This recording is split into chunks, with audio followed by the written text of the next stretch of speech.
Bismillahirrahmanirrahim. Assalamualaikum warahmatullahi wabarakatuh. Perkenalkan, nama saya Nurul Izzah, praktikum gizi dasar Kesmas E. Di sini saya akan menjelaskan terkait dengan uji trigliserida. Adapun tujuan uji yaitu untuk menentukan secara kuantitatif kadar trigliserida dalam serum atau plasma darah manusia. Prinsip uji dari metode uji ini adalah penentuan trigliserida setelah pemisahan enzimatis oleh lipoprotein lipase menjadi gliserol. Adapun reaksi yang terjadi yaitu trigliserida dipecah menjadi gliserol dan asam lemak dengan bantuan enzim lipoprotein lipase. Kemudian gliserol ditambah dengan ATP dipecah menjadi gliserol 3-fosfat ditambah dengan ADP dengan bantuan enzim gliserokinase.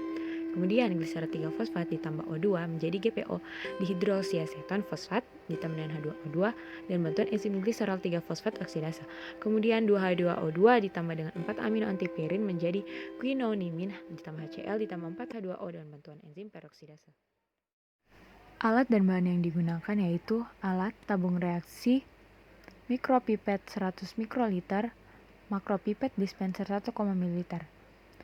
Penangas 37 derajat Celcius, fotometer analyzer, dan centrifuge. Bahan: serum darah, reagen RGT 3000 mikroliter, aqua 10 mikroliter, dan larutan standar trigliserida 10 mikroliter. Prosedur uji. Pertama, sediakan tabung bersih yang telah diberi label. Kemudian, isi tabung dengan larutan trigliserida sebanyak 1000 mikroliter. Setelah itu, tambahkan sampel serum sebanyak 10 mikroliter dan homogenkan. Setelah itu, inkubasikan selama 10 menit pada suhu 10 derajat Celcius. Setelah diinkubasikan, amatilah dan catat perubahan warna yang terjadi. Selanjutnya, kadar trigliserida diukur dengan menggunakan fotometer analyzer. Kemudian, catat nilai kadar trigliserida yang tertera pada layar.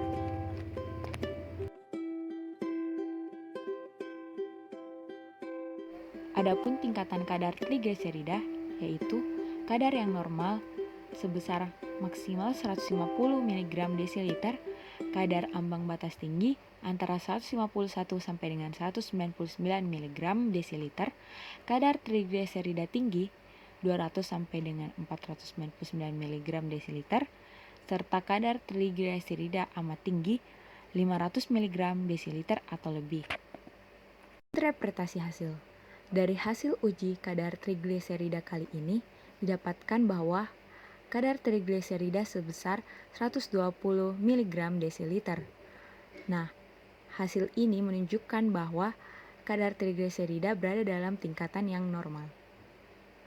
Kadar trigliserida yang tinggi akan menyebabkan bahaya bagi tubuh. Jika telah melewati batas normal, dapat menyebabkan hiperkolesterol karena beberapa lipoprotein yang tinggi juga mengandung kolesterol.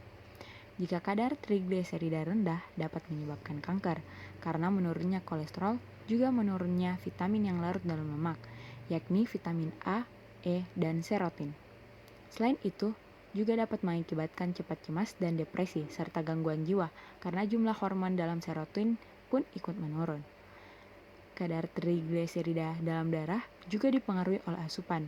Asupan lemak dan karbohidrat yang berlebihan dapat meningkatkan kadar trigliserida dalam darah. Trigliserida yang tinggi dapat diatasi dengan cara mengatur asupan konsumsi sayur dan buah yang tinggi akan serat, serta vitamin dapat menurunkan kadar trigliserida dalam darah.